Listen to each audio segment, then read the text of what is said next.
So remember Rabbeinu Bachya, who said that the Jewish people are so addicted to a concept of faith that if they lose faith, the traditional faith, they will find another. I'm curious just as to your opinion about this teaching, good, bad, or otherwise. Are there hands in the air? Rabbi.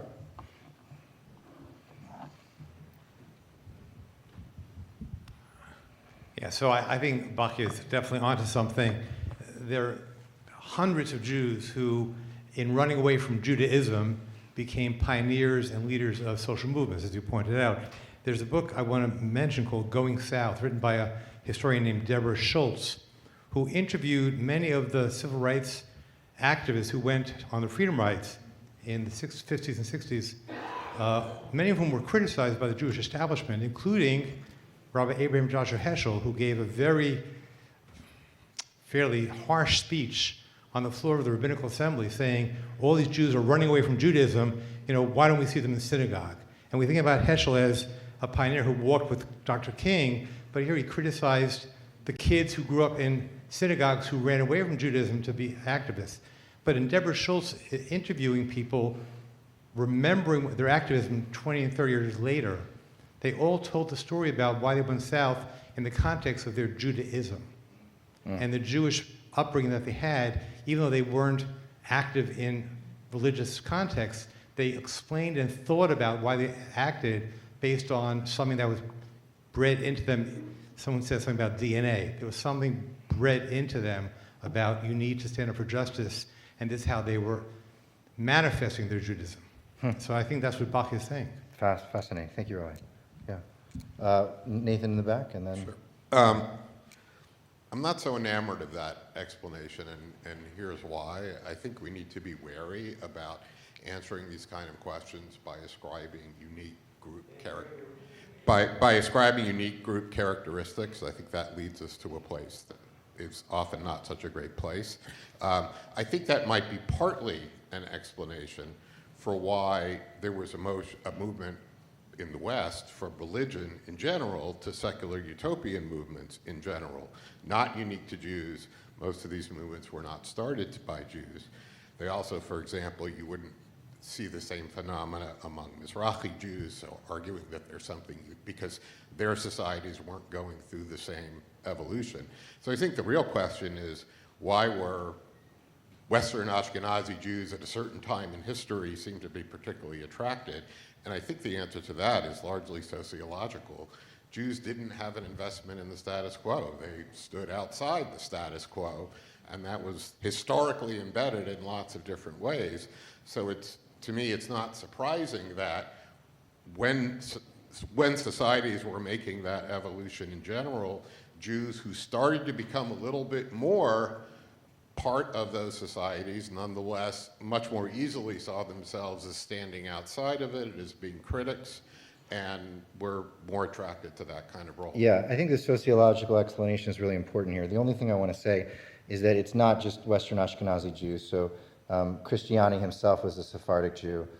Philo of Alexandria, who actually stayed a part of Judaism but sort of merged it a little bit with Hellenism, was like this. The phenomenon goes back quite a way. There's Josephus. There's a lot of people who sort of, regardless of where they were in the world, sort of stepped into this particular role for good and for bad. But I will acknowledge that many of the people that I mentioned are from this sort of Western Ashkenazi framework. Having said that, the point was very well taken. Thank you, Nathan. Yeah. I was thinking of when I was moved to action, I had a very passionate and deep-seated conviction that something was wrong. And I was thinking about where the roots of that could connect to Judaism.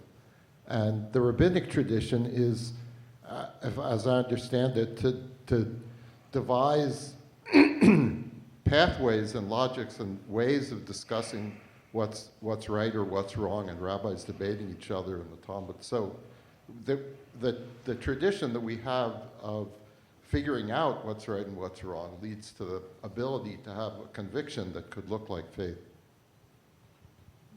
So it's not faith.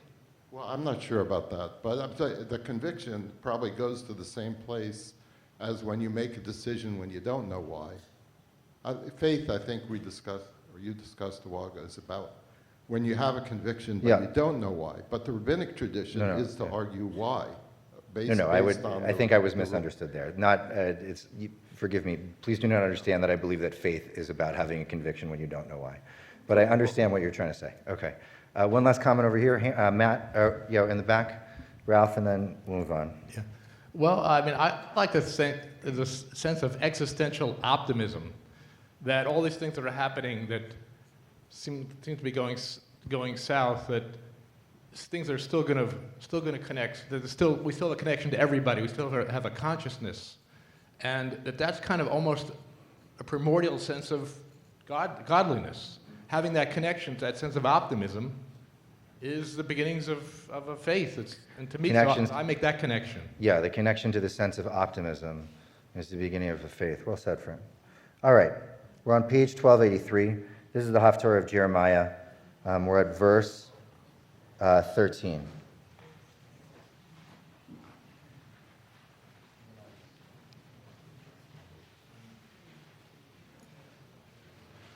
I won't belabor the point too much, because the truth is, I'm not sure I know the answer. I just have some thoughts about sort of what it means to be Jewish, and especially in the context of this Haftarah. The verse goes, "For my people have done a twofold wrong. They have forsaken me, the fount of living waters." Loses something in the translation, by the way. Very stiff translation. Oti azvu mekor ma'im chayim. They abandoned me, and I am the fount of living waters. I can't translate it better, but it loses something in the Hebrew. But what do they do? They left me. That's the first wrong. And what's the second wrong? They hewed out cisterns, broken cisterns which hold no water. And so the criticism here is not just that the Jews left a traditional faith, but that what they turned to ended up being broken or empty. In all of this, one of the things I think is that, being Jewish doesn't make you special, but it often makes you different. There's a story in the Talmud about very famous two rabbis, Rabbi Yochanan and Reish Lakish. It's possible that these rabbis were in a very long romantic relationship with each other. Reish Lakish was a gladiator or some kind of pirate or highwayman or something along those lines. He meets Rabbi Yochanan, and he thinks that Rabbi Yochanan is very beautiful. And so he jumps in the river after him. And in the middle of the river, Rabbi Yochanan converts him to observance. He was a Jewish man, but converts him to a life of Torah. Reish Lakish and Rabbi Yochanan become two of the most famous pairs of teachers in the Talmud, on almost every page of the Talmud. And as Reish Lakish accepts Ol Malchut Shemayim, the yoke of heaven, it's called, upon him, he tries to jump out again. And he can't, because he's heavier, now that he's publicly Jewish again. Because what it means, I think, at some level to be Jewish, and this is going back a little bit to the sociological element that Nathan mentioned, is I don't know that it makes you special, but when you're Jewish, people have opinions about you. They do. You could be anywhere in the world, most anywhere in the world. I was actually shocked to find out that I was once interviewed by Indonesian television, and apparently they're like, we're a very anti-Semitic people. And I'm like, are there even Jews to be anti-Semitic about? I'm not claiming that they're anti-Semitic. This is what was said by the reporter to me. And so one of the things that's complicated about being Jewish is simply by existing, people have opinions about you. And I think what that means is that for many of us, in ways that are higher or greater or lesser, that we live with a sort of a pressure on us, a mental pressure, knowing that things can get worse, knowing sometimes that things have gotten worse, and knowing that sometimes you'll be, if you're in any way identifiably Jewish, sort of occasionally picked out of a crowd. And we live with that. And I think that you can't underestimate what that mental pressure does to a person. And by the way, I don't think that this is specific to the Jewish people. And speaking especially with black friends of mine and spiritual black leaders, one of them said to me, he says, Scott, you can take it off. And he meant my kippah, right? He's like, you can take it off, and I can't. That was a very profound thing to hear. Somehow they tend to find us eventually. I'm not sure how or why. But he was right. Every day when he walks on the street, he walks with his skin. And I can take my kippah off. And yet, we grow up knowing that people think a certain way about us. And I want you to think about what that does and the way that that weighs us and how that pressure may push us a little bit to the extremes or to the sides. Because Ralph said something very important. Now, he called it optimism, but I'm going to call it the possibility of possibility. And by which I mean the chance that one day we would live in a world in which we would never have to think about that, in which we could just be. And each human being could sit under their date palm or their fig tree and not be afraid. And that's just not where we are. And so I think that one of the things, the pressures of being Jewish, actually sort of, if you don't mind the metaphor, sort of squeezes us off to the sides a little bit and pushes us in the direction of possibility. And so when we see movements that we believe can change the world, very often Jewish people are often like, yes, I want to be part of that. And what's interesting, by the way, is those movements, bless you, yeah, I think those movements, it is actually not important whether those movements are approving or disapproving of Judaism or Jews in general. And so the phenomenon of people who were born Jewish who've actually become quite profound critics of Jews and Judaism is one that's sort of sprinkled throughout their history. And also the phenomenon of there being people, like Emma Goldman, for example, who are fighting to save the world pretty much no matter what. I wonder what we do. And I'm just not sure. Especially in moments like these, in days like ours, I wonder how we react. The pressure of being Jewish has grown. The actions that Jews have taken are ones that we need to be thinking about all the time. The world is in a much more fraught place. But yet I'm sort of captured by, forgive not the introspection, but the accusation of this burst. Not only did you abandon me, but you went to something that doesn't work, that won't hold water, that won't sustain you for the future.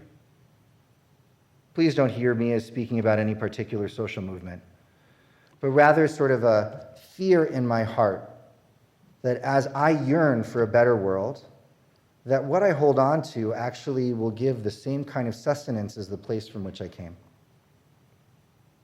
Many people are very upset at the Jewish community right now, one way or the other, for their silence or for their voice, for their standing or their lack thereof.